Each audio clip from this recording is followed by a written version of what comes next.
I was going to ask you about your name, Love. How this came to your life? Because you have a few my last names manager, before. Jonathan Daniels, his punk name was Loveless. And mine was going to be Loveless too, like Miss Havisham or Ophelia or Blanche Dubois or something like tragique. You know, I didn't want to be Heathcliff, but people had, you know, punk names: Joe Strummer, Dick Rude, Pat Smear. And the reason that Pat ended up in Nirvana and is now in the Foo Fighters is because he was my first friend in LA. And like me, he doesn't know how to drive, doesn't have a clue. And you can't, I lived in LA for 20 years not knowing how to drive. That will get you. So Pat and me would take the bus everywhere, and he's really, really funny. And I remember I married this guy, not Kurt, I married this guy in Las Vegas, one of those weird Britney Spears marriages things, and got it annulled. And they were working at the SST Superstore, and Kurt was just like, oh man, you know, I fucking hate these guys, and, you know, I have to do everything. And I'm like, well, I know someone, they're not the greatest guitar player in the world, but they're the funniest person in the world, and which he is.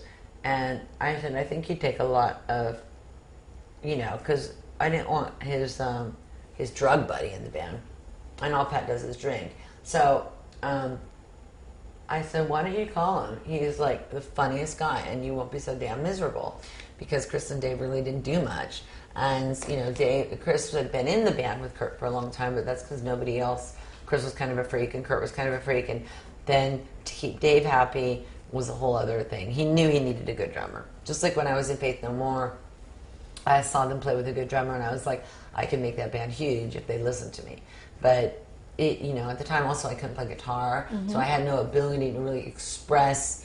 You know, there's all sorts of mythology about Faith No More and me, like, oh, she was a fascist, and no, they were really oppressive males, and they wanted me to do what they wanted me to do, and they had the best rhythm section in the world. In fact, my first drummer was Mike Borden from Faith No More, and plays with Ozzy now, and he's also played with Page and Plant, and he's considered top 10 greatest drummers of all time, and that was my first drummer.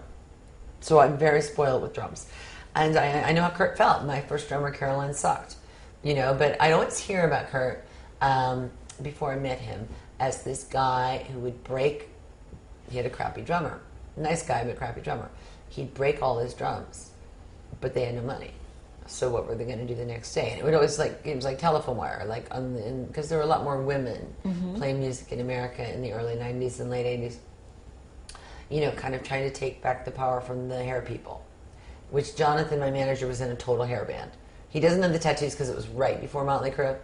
So the grunge, if you will, thing was actually like 20 years of college radio rock in the making, and Kurt just happened to have practiced long enough, be the right guy in the right place. And I remember sitting with Kat Bjelland from Babes in Toyland, who you may or may not know who she is, but she's not well, you know, she's really, really sick. And some people have a very, New York is this great example of some people who don't make it who don't succeed at a certain age, have a way of dealing with it that's very graceful. You know, they go on to do other things, they're very successful at it. No one says you can't be a photographer or a director or whatever.